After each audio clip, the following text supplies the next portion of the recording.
Right. So, during the Great Depression, folks had to get pretty creative just to get by, especially when it came to keeping warm. You know, it wasn't just about making do, it was about survival, really.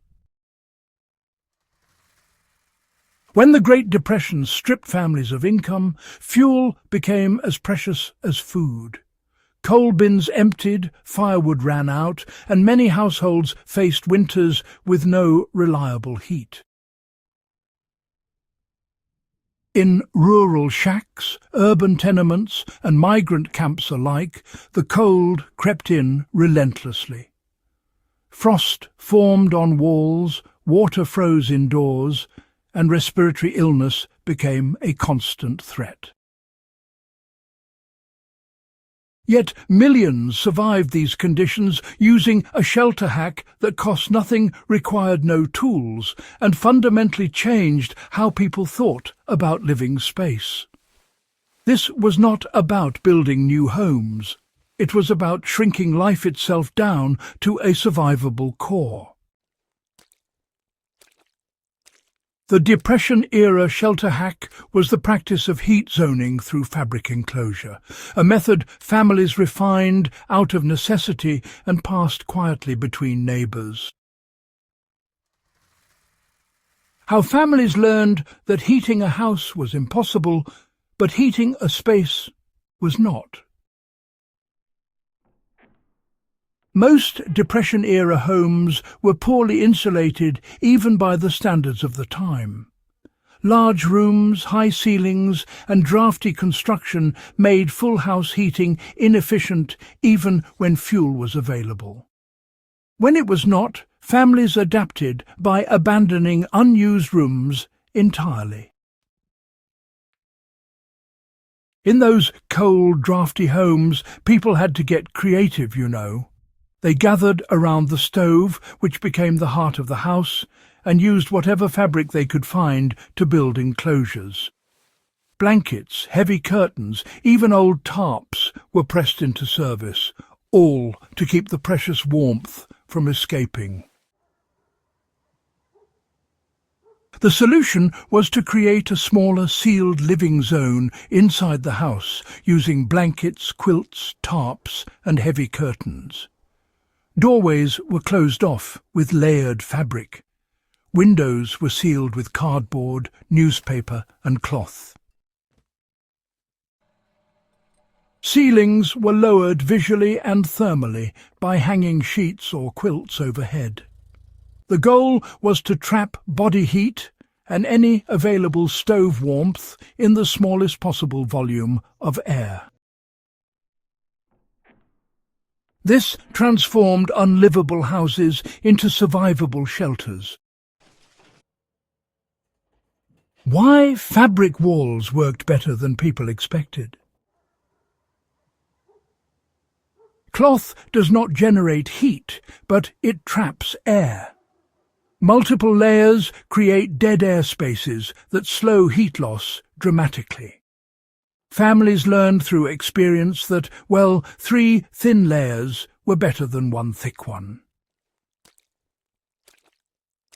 Old coats, grain sacks and feed bags were stitched or pinned together to build flexible walls that could be adjusted daily. Unlike rigid construction, fabric barriers could be moved, repaired, and repurposed instantly. They also absorbed condensation, reducing frost buildup inside the living space. This approach mirrors modern cold-weather survival shelters, but Depression families developed it intuitively. So here's how the stove-centered sleeping arrangement, became standard practice. It was just the way things were done, really. Families would often huddle together for warmth, sometimes using old newspapers as insulation against the cold. It was a practical solution, albeit a humble one, to make the nights just a little bit more bearable. Wherever a stove existed, well, everything revolved around it. Families slept in the same room as the stove, often just a few feet away, clinging to whatever warmth they could find. Beds were pulled close together, sometimes even touching, just to reduce the exposed surface area. Children slept between adults, and it wasn't really for comfort, but for thermal efficiency. At night, fabric enclosures were tightened even more. Blankets were draped over bed frames, forming these tent-like structures that, well, trapped warmth around the sleeping bodies. This meant there was less need to keep fires burning overnight, which saved fuel and, importantly, lowered the risk of fire. In homes without stoves, families relied entirely on body heat, layering clothing and bedding inside these fabric zones. How newspapers became an insulation material of last resort. Newspapers were abundant and free. They were stuffed into wall cavities, laid under mattresses, layered between blankets, and even sewn into crude vests. Paper traps air really effectively when it's crumpled, and, well, it dries pretty quickly when it's a bit damp. Back in the day, families would line their floors with newspaper before putting down rugs or bedding. It created a sort of thermal break, between the cold ground and their bodies. In migrant camps, shelters lined with paper were quite measurably warmer than those bare canvas tents. Makes a big difference, honestly. This was not theory. It was tested night after night. Over the years, these methods found their way into modern life, though, honestly, much of that old knowledge has started to fade.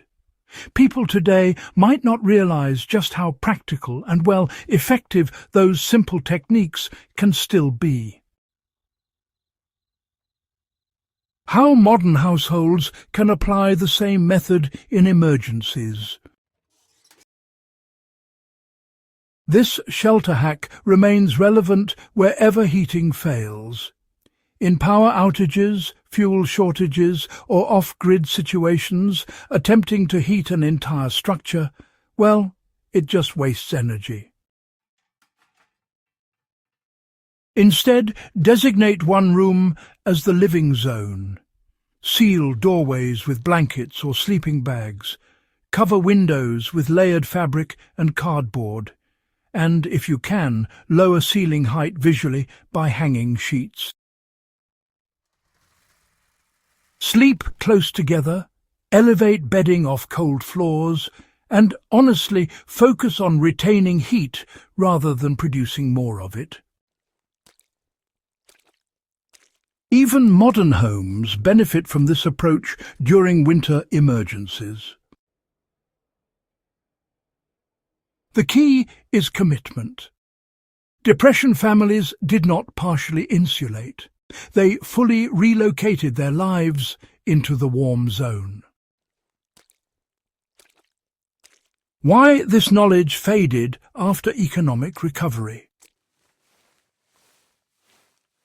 Post-war prosperity, it brought central heating insulation standards and, well, abundant fuel. The need to shrink living space just disappeared. Cold became an inconvenience rather than a threat.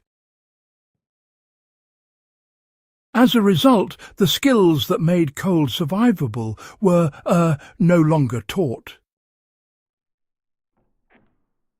Yet economic hardship and infrastructure failure still occur. When they do, people often relearn these lessons through hardship rather than history. Well, as we look back, It's clear that resilience isn't just about enduring hard times. It's about adapting, pulling together, and finding hope where you least expect it. The stories we've explored, they remind us that even in the toughest moments, people find ways to carry on. What the Depression Shelter Hack reveals about resilience is honestly quite remarkable.